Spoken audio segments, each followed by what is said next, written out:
কত সময় তিনি একটি কাফেলার সাথে বাগদাদে রওনা হলেন।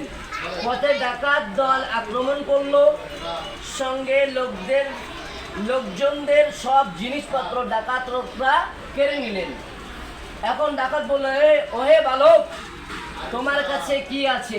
তিনি বললেন, আমার জামার ভিতরে স্বর্ণের মোহর আছে। আমার জামার ভিতরে কি আছে? স্বর্ণের মোহর আছে।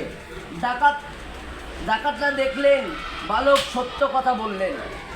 ডাকাতের সর্দার বলল, তুমি গোপন রাখলে মোহরের কথা রাখতে পারতে, তুমি কেন বললে?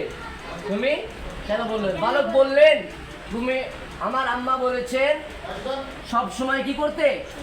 সত্য কথা বলতে। সব সময় কি করতে? সত্য কথা বলতে। যতই বিপদ আপদ আসুক কি করতে হবে? সত্য কথা বলতে হবে। আমার আম্মা এটা বলেছেন এবং আমি সত্যর পথে চলি।